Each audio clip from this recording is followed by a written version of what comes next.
Alright, am I live, guys? I have no idea. Can you let me know in the comment section? I just wanted to make a quick update because, I don't know, I felt like it. I guess gold would be at a critical level right now. It's at 1500. And today was very boring in the markets.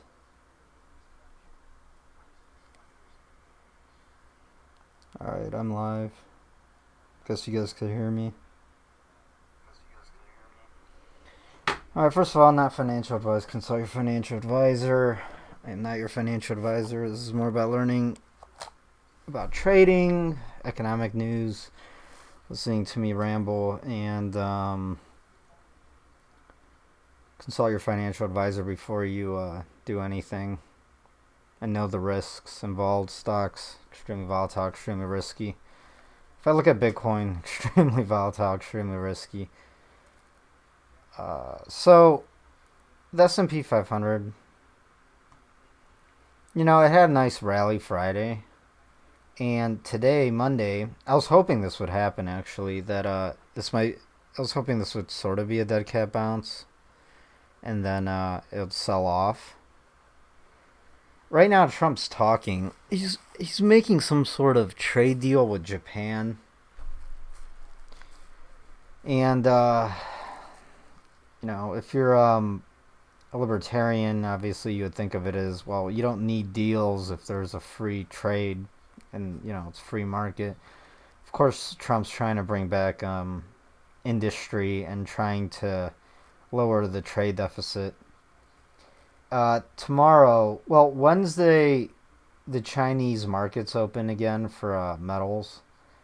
And there's going to be trade talks tomorrow with China and Wednesday. And if those go good, which I don't know how to I don't know how to digest that, because I don't know how the market's going to digest it. So if there's anything, right? If there's any good trade negotiation done, and I mean anything, it might come out as great news. MSM will say, "Oh, it's great news," blah blah blah, and then the market might sell off anyways, because what comes after that, right? Because there's not much to look forward to after that. If it's bad news, the market sells off because it's just bad news. And the economic data overall it's not great. I know the jobs numbers were really good Friday, but like I said, everyone kind of knows those numbers aren't legit, or they're really just part-time jobs being created. So right now, I'm looking at gold. You guys could ask questions. I'll answer them in the comment section. And it's around 1500. Its support is holding up. It is here's the thing. If gold starts falling, especially below 1490, then we're probably due for a larger correction down to like 1440, somewhere down there, for the next few weeks. Although I still think metals could rally higher and take out the previous high of this year. But in order for that to happen, a few things have to go right for gold. And that means a few things have to go wrong for Trump and the economy, right? So, for one, the markets would have to sell off for the next few weeks. And October is known to be extremely volatile, and corrections tend to happen around this time.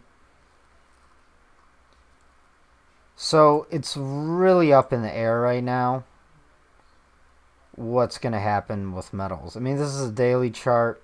We're going to have a moving averages cross to the downside. So it's like a mini death cross right there with the 52-day moving average. Although the MACD could cross back up to the upside.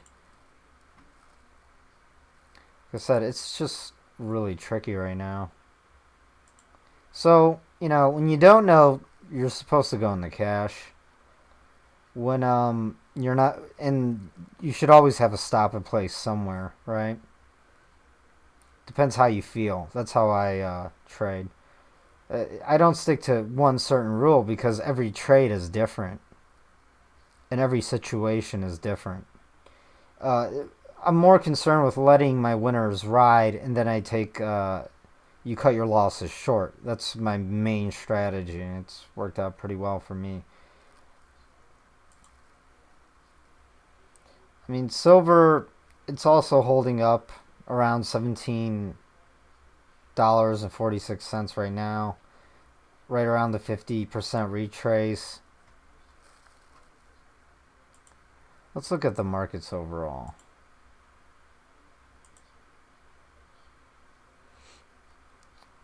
And here's the thing. I mean, this is the dynamic that's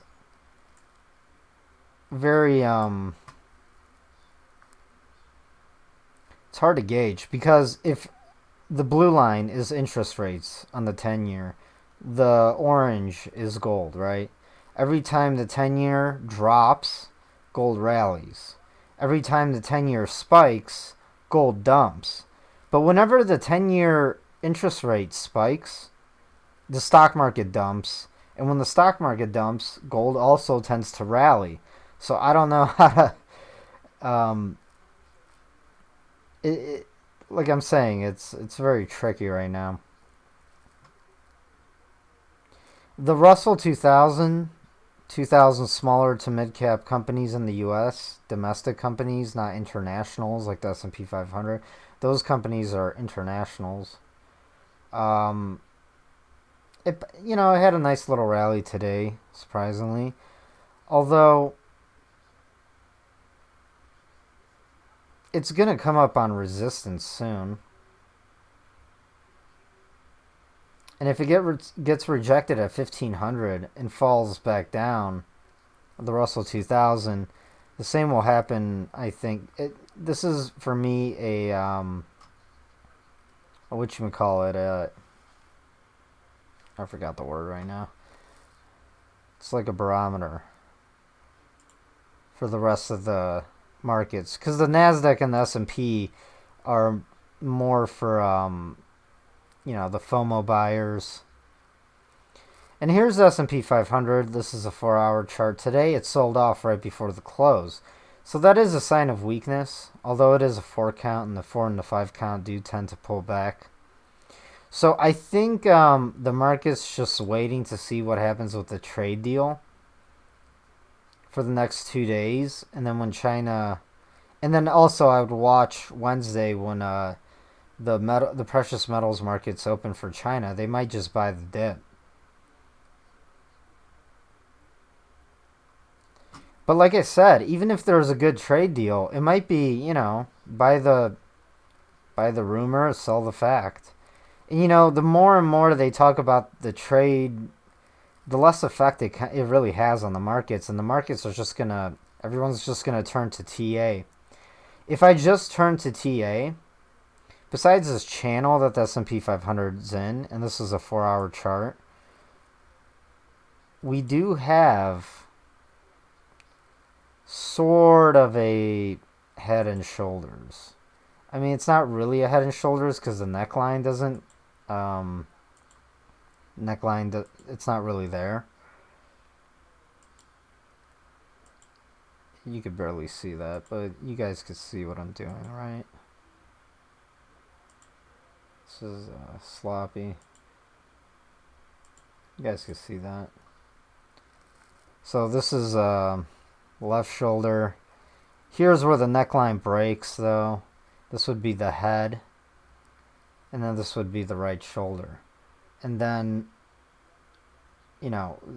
plunge protection team came in and they prevented the market from falling much further on the S&P here, below 2,800, and we just had a bounce, right? Now, is this bounce going to turn to a rebound and then the market heads to all-time highs? I don't know. That's what I'm trying to figure out. Right now, I'm just sort of waiting and letting the market tell me what it's going to do. Because if this sells off and revisits the bottom part of this channel, right? So this is the bottom of the channel, up here's the top. And then we sort of have a head and shoulders. Sorta, not really, but it's similar to the pattern. I pay attention to those. I'm not saying there's any certainty of it. I'm just pointing out some obvious things here. And right now I'm just waiting for the market to tell me what it's going to do.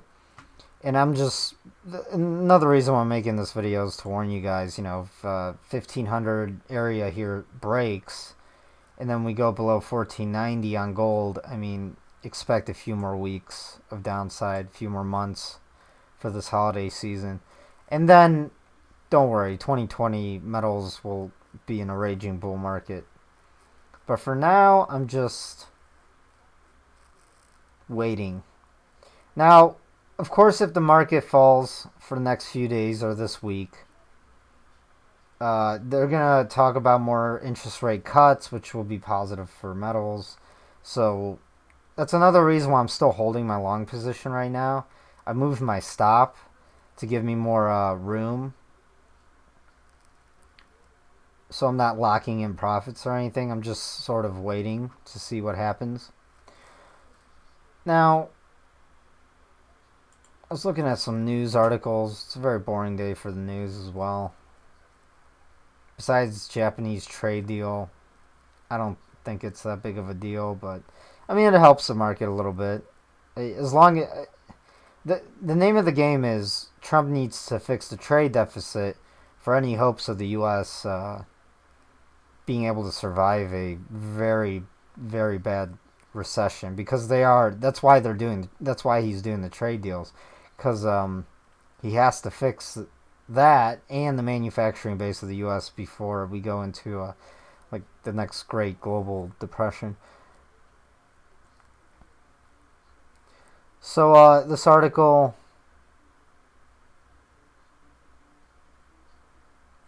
so let me read this. Before I do that, a few comments on the larger backdrop. Let there be no doubt that this week is shaping out to be a major event week for the stock markets around the globe. It's decision time, trade deal or no trade deal, interim deal, easing of tensions, or another pushback with no specific results. The implications for the markets are profound. And I know that that's true, why this is, a very important time right now. Because MSM, CNBC here, they're very calm and they're very boring too, the news. Like, that's how you know that this is a very important week. And the trade deal, like I said though, even if it's a good trade deal, the market may sell off anyways. Because at the end of the day, the Fed still has to keep lowering interest rates and injecting money into the system to make it go higher and higher. There is a reason markets reacted initially poorly to weak economic data this week. One was, of course, technical, but while U.S. markets have largely ignored the malaise of the global slowdown underway, the weakening data points coming in throughout the year, it's now become clear that the slowdown is increasingly spilling into the U.S. as well, not only in manufacturing, but also now into the service sector. And while markets took comfort in the jobs report on Friday without a trade deal, that comfort will not last long as employment growth is slowing along with everything else. My view remains that markets will soon run out of patience and want to see a specific measurable result. Meaning, not only is the market going to need like a good trade deal, but it's going to need QE4. We're at the longest economic expansion. Money's drying up, and they need to print more to keep the markets going higher. It's a Ponzi scheme. I mean, it's that simple, guys. Also, the economic data. So the psychological sentiment is everyone's kind of worried because economic data has been weakening. And we're going to get earnings coming out for these companies in the next few weeks. And if those earnings are bad, and then there's more bad news economic-wise for the fourth quarter, 2020 is going to be it for a major market correction. And then the gold-silver party's really going to start. Oh, by the way, go to my other YouTube channel, right? Because I need you guys to jump around from one YouTube channel to another, mainly because I'm going live on my larger YouTube channel because I could only go live on my large YouTube channel. I can't go live on my smaller one because I have to set up a bunch of stuff. And then so just go to both channels, that way you will get my videos as soon as they come out. So if you type in MMGinvest, you'll get this channel. But you'll probably get my larger channel as well.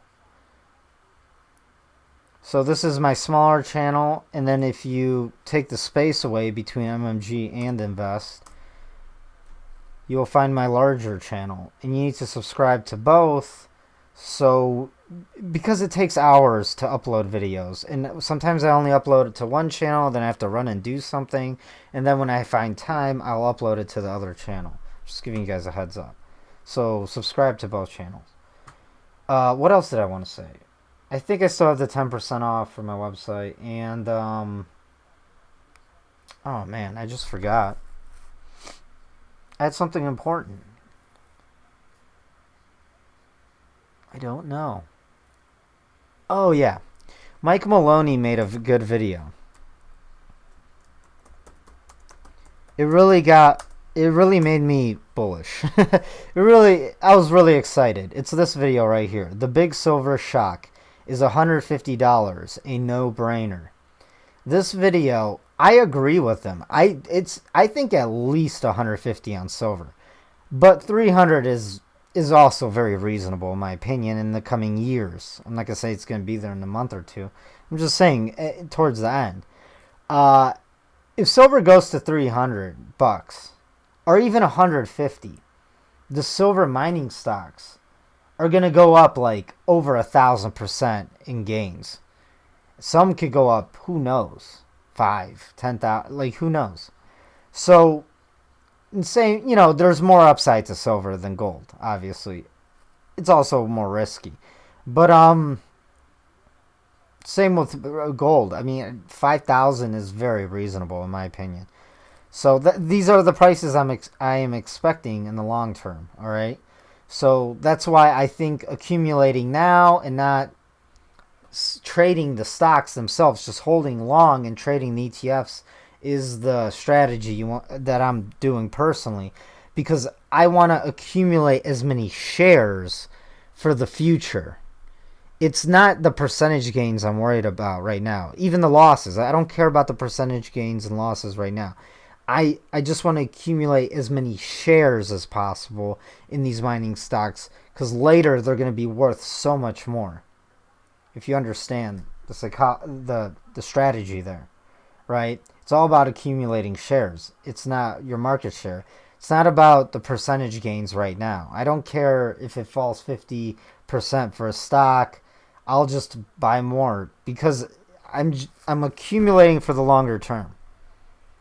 Because right now silver is at $17. If it goes to $150, I mean the share right now that you're holding is going to go up by like 500 to 1,000 in value. So that's how you have to look at it. What else? So listen, guys. Right now, I'm just being patient and I'm waiting for the market to tell me what it's going to do this week. Obviously, have your stops in place in case gold and silver really tank, because it's possible. And then, or at least hedge, right? You could also hedge. The dollar did pull back a little bit like I said, guys, the dollar is going to keep going higher as China markets sell off and European markets. It's just a very precarious moment.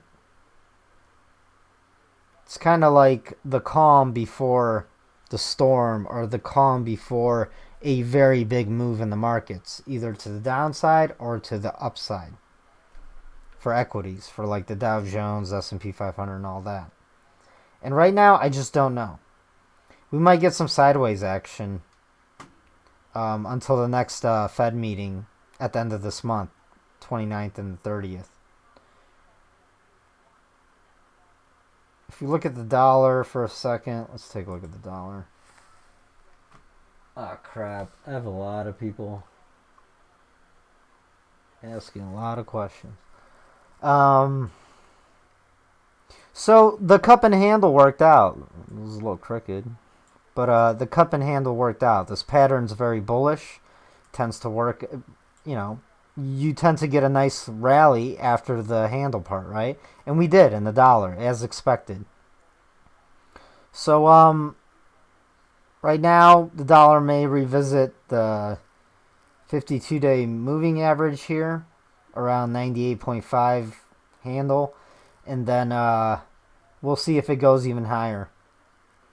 It all depends on what happens globally. Let's take a look at the global market for today. Actually, we could look at the past month performance. I haven't looked at that. I'm curious. Here's S&P. Today was very mixed. Not much happened. Here's the world for today. China very red prior to the trade deal. Also, if you're China, so if I am, what's his name? President Xi Jinping, whatever. If I was him, what would I do? This is what I like to. This is game theory. If I was him, what would I do? Because I am looking to be the next world superpower, and my stock market and my economy is it's been faltering much more than the U.S. right now. So what would I do with these trade talks? Because in the end, it would be positive for China too if they made some sort of trade deal. But, of course, they're not going to come out winning the trade deal. The U.S. will. Because, it doesn't get any better than what China's had with the U.S. regarding trade in the past 10 years. So it's never going to be that great ever again. But will they come to some sort of deal, even for China? Would it be positive? I don't know, because China's long-term game plan is to somehow...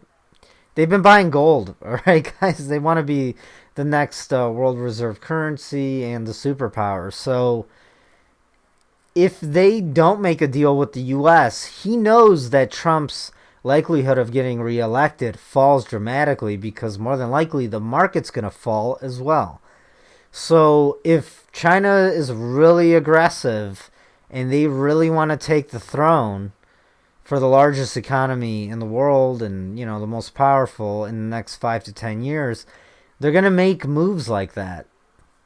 Let's take a look at the past month performance for the world. Yeah, China's down 5% in the past month. Let's take a look at the performance for the past year.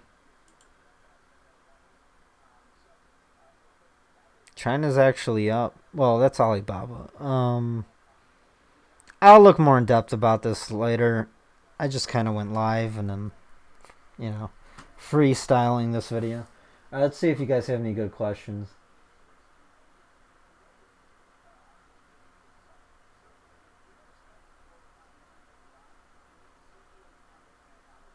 Hello, why you are so pessimistic about Bitcoin?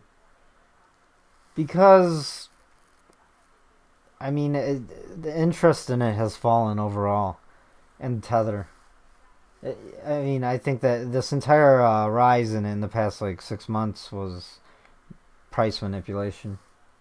And all manipulation ends the same way, and that's it crashes. Overall sentiment, I mean, it's fallen like in by like 90% on Twitter everywhere. Not just that, I haven't heard anything about is it scalable and all that. So how does Fed bailouts affect gold and silver? They also will extend the bailout money to the banks. Um, well, it's positive for metals because they're just printing more money, right? I mean, more uncertainty is better for metals because it's a safe haven asset.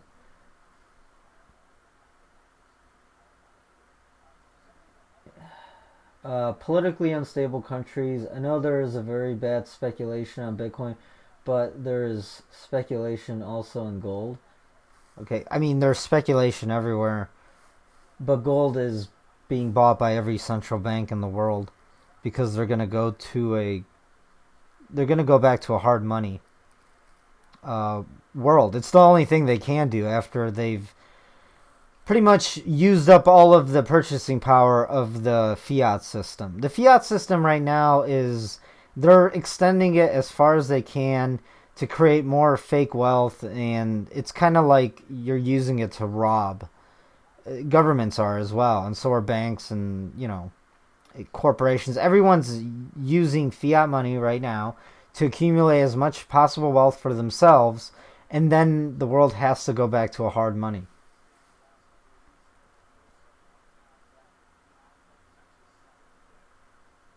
What do I think about the extension of the repo funding through November 4th? This is probably going to be a long-term thing, the repo thing. It's because there's not enough liquidity in the system. You have to understand, in order for the system to keep growing, you have to inject more and more and more money. It's endless. Soon as momentum is lost and they raise interest rates by a little bit, you're gonna get cracks in the system. Like there isn't liquidity for overnight lending, and banks don't trust each other. They know what's going on. They know what I know. They probably know more, even to a larger extent and degree than I do.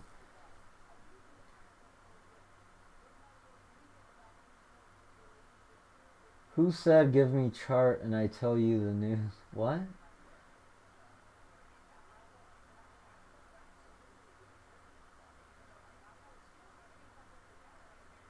QE is already here, man. In a way, yeah. I mean, the repo market is, but they do take that money back out. I wouldn't say it's full blown QE just yet, but it's like QE light. Yeah, well, Greg Manorino is a little hyperbolic. He's way too emotional for me. Repo funding is already in the background first. Chinese stock is the way to go since they are down. I don't think not yet. The global recession has to reset, and then I would start looking at Chinese market again and Russian market. But I think that's years away. You might get a bear market in stocks and equities for a long time, guys. The world's never seen anything like this before, so you don't want to jump the gun on anything. No one knows exactly how it's going to play out. You might see a bear market for like 2, 3 decades for all equities all around the world. I mean, of course, there's always a bull market somewhere. Um, but right now, I think it's too early to jump around and, try to time that. Yeah, I just stick to gold and silver for now. It's the safest thing you could do. Because the only thing they can do is prop up the system because they're so scared. I mean, what's going to happen when the system falls apart? Not even they know. Not even, I'm serious, not even they know.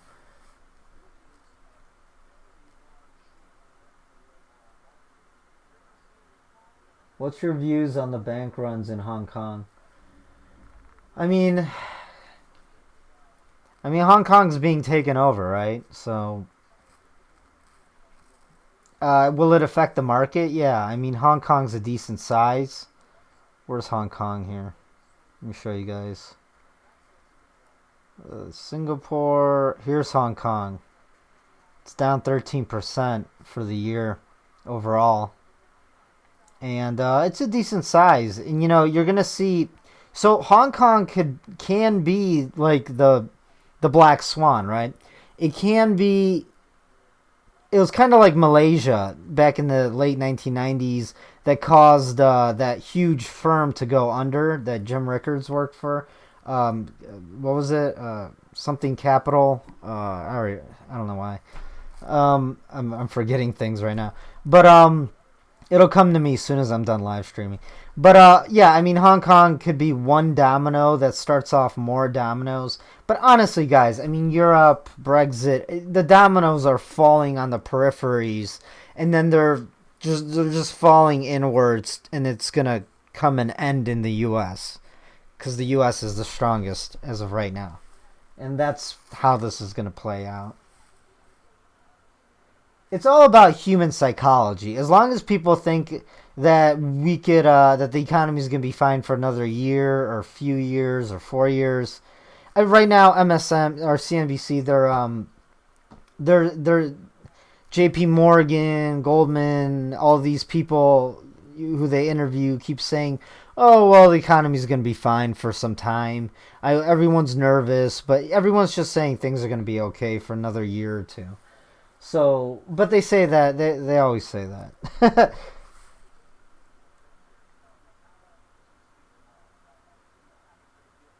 Yeah, HSBC is cutting 10,000 jobs. Here's the thing: everyone thinks that the collapse is going to be like in 1 day or 1 week. It's already happening. It's been happening. The U.S. industrial base has been falling apart for four decades since like 1970s. It happens slowly, and then one day the equity market, that's the last one to crack. And that's the thing that we're talking about when we say crash. It's just the S&P 500 and the equities market. But overall, it's happening right now. Everything's slow. The real economy is slowly deteriorating. So but I gotta go. I have something. I have to go pick something up. So I don't really see any more questions. Deutsche Bank already went under, guys. It's been bailed out and it's had a merger. It's already gone under. Guys, things have been falling apart now for years. It's just the matter of when is the equity market gonna crack finally. That's why Trump keeps tweeting about equity markets and trying to get the Fed to keep stocks artificially high and going higher because it's the last thing to go.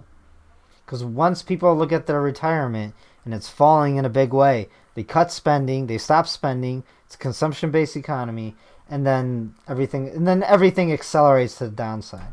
All right. Smash some likes. Leave anything in the comment section. I will respond to them and share my videos. It's the only way my channel grows. And subscribe to both of my YouTube channels. You need to do that because I'm probably not going to post this video to the other channel till later tonight or tomorrow morning or something. And then go to my website, 10% off. Till next time.